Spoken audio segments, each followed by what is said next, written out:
Welcome back. In this episode, we're going to finish off how to pick a DJ controller, and I'm going to show you what I actually got.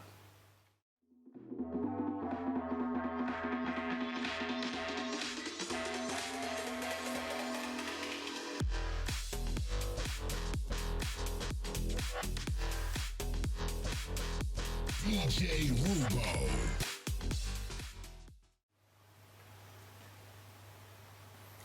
Okay, so in part one, we looked at two things. We looked at the cost of DJ controllers, starting at roughly $100 and going all the way up to $3,000.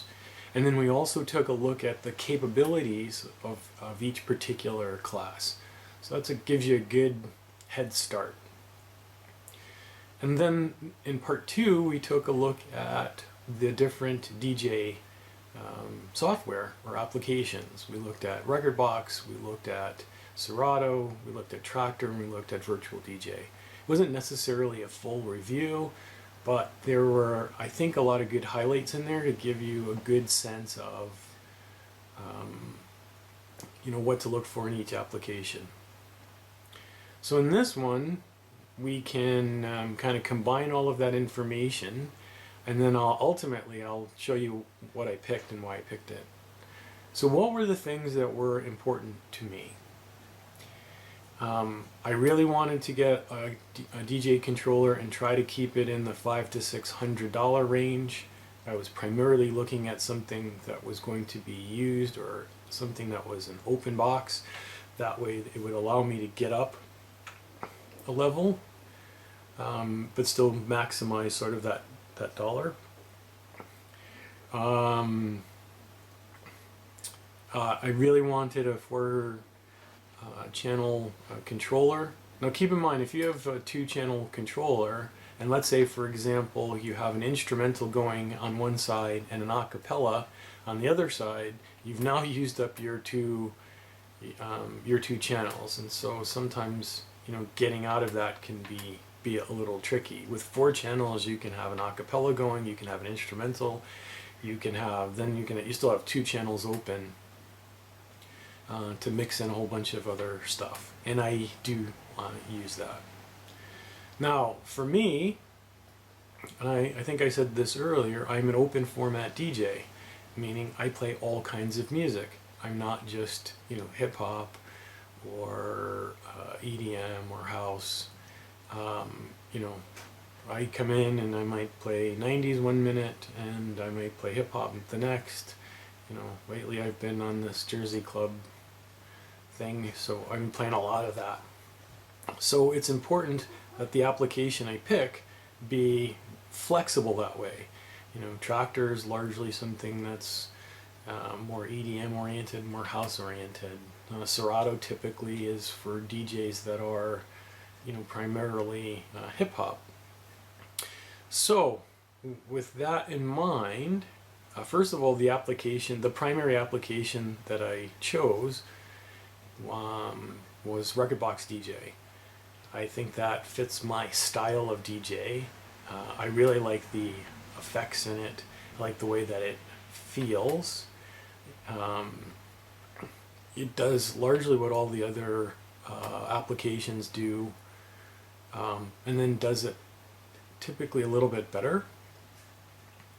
And the other advantage to using Rekordbox is that if I'm using that as my primary application, then if I decide to go out, say, to a club, and I'm really hoping this year that I'm going to get to go out and do some club dates and use CDJs, well, I'm already using Rekordbox, so it's just a matter of copying some stuff over to a flash drive and moving on my way.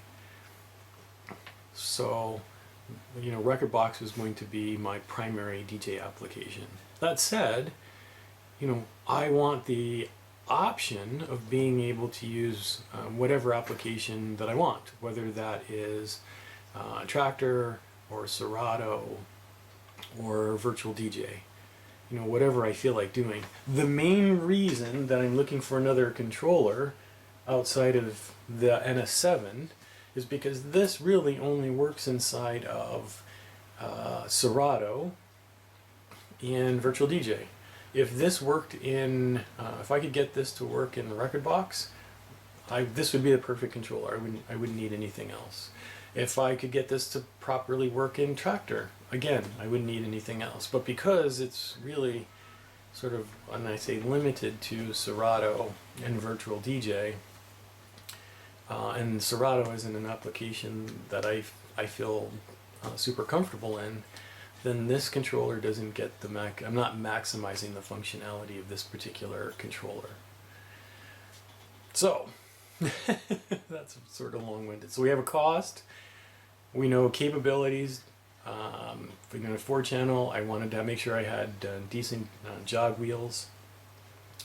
It needed to have 8 performance pads for each deck, and I wanted the ability to make sure that I had really easy access to effects, because especially when you're an open format DJ, a big thing is the ability to do different types of transitions, and so you want to be able to do that stuff as easy as possible.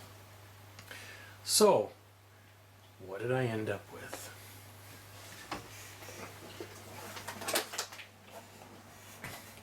This is the guy. Probably can't fit it all in. But this is the Pioneer DDJ SX2. Now, the caveat with that is it fits the application, even though it's an SX and it's designed primarily to work with Serato. It works with Rekordbox DJ out of the box. So that's perfect. And it also works with Traktor. There's a official Pioneer mapping for it, and it works with Virtual DJ, so it works with all of those. It's 4-channel. It has all the same functionality as the larger controllers, like the SZ or the SC2. It's just smaller, and the jog wheels aren't quite as nice, and there's a few color effects and things like that that's not included with that. But largely speaking, it has the same functionality as its big brother. It's just in a smaller format. Jog wheels are really nice. So there's that. The one area that I had to give up was by the time I sold my Traktor S8, there was not a lot of used or open boxed SXs or SX2s. I actually did look at an SX, and then they were everything was gone. So ultimately, I did find a really good deal on a brand new unit.